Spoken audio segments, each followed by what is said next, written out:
It's a huge surprise for me. I was not expecting this. Actually, I'm a good listener. So I enjoyed what Mr. A.C. Rai said about innovation in education. I really appreciated the method adopted by the Bhutanese government. Now, I really don't know what to say in front of this August gathering.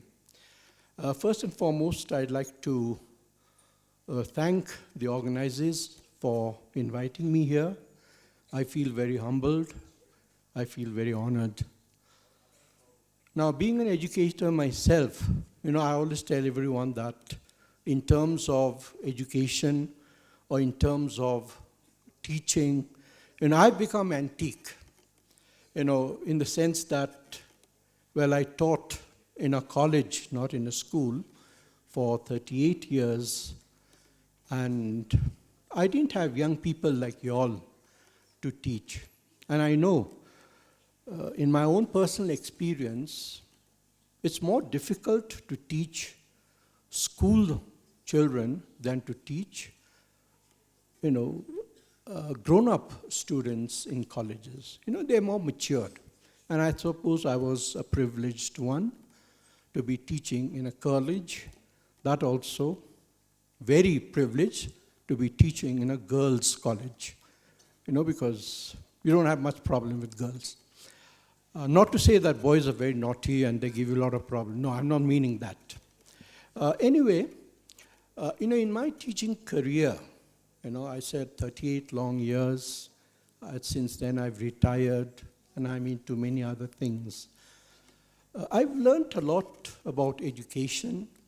I've learned a lot about teaching as a career, because, initially, I'm always reminded of, George Bernard Shaw, who once said that those who can do and those who cannot teach.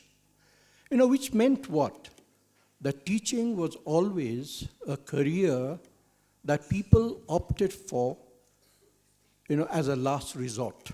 If they could not become a doctor or an engineer or an architect, well, what to do? Let's go in for the teaching career. And I think, if teachers have that mentality, I'm sure, it will definitely affect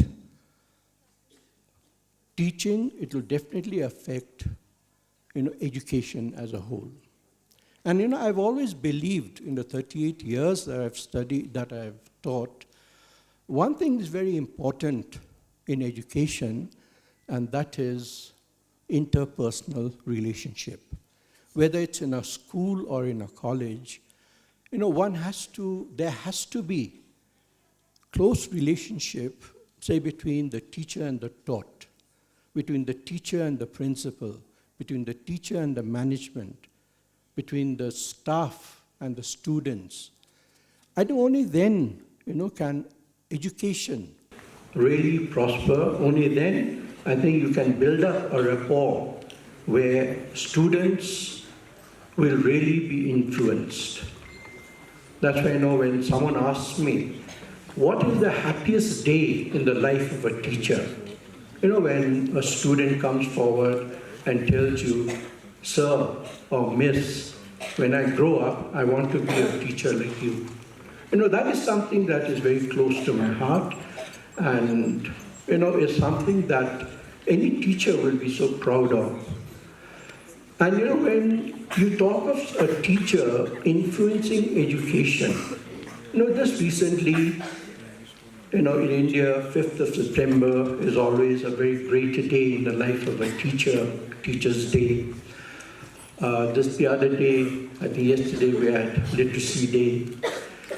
And I'm very happy to, I feel proud also as a teacher, because it seems that in some way or the other, teachers will always have a major impact on, maybe not all the students, but will definitely have a major impact in the life or in the career of some of the students. I feel very happy because in Rotary, we've initiated the Nation Builder Award, and our club, we awarded 5 teachers from different schools for this Nation Builder Award.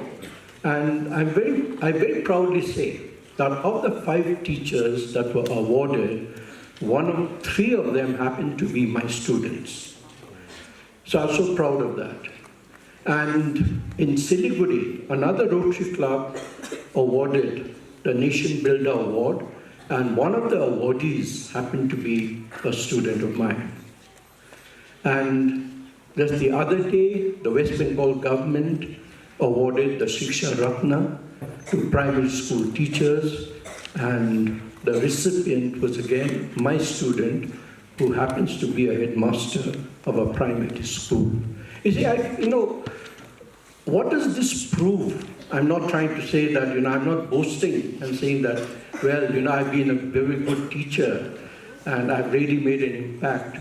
No, it's not that everyone is impacted by a teacher and the method or the way he or she teaches or the way he or she reacts or helps a student. But you feel proud, when you see your own students doing so well. There are so many things, these illustrations can be said, given. But as I said, these are just, I would say that they're just rambling thoughts of mine, because, I was taken by surprise to say something here on these awards. But it's so enlightening, it's so heartening, it's so encouraging for all teachers and the teaching faculty when you have such awards like these. The education awards, as innovated, as instilled by the Nepal group, in collaboration with the Rotary Club of Darjeeling. So I'm very grateful to the organizers for recognizing teachers in the field of education, not only here in India, but also in Bangladesh, also in Bhutan, and of course, the majority of you all I find are from Nepal. It's definitely a good sign. So hats off to the organization, and once again, before I leave, I'd like to thank everyone for giving me this opportunity to say a few words. Thank you.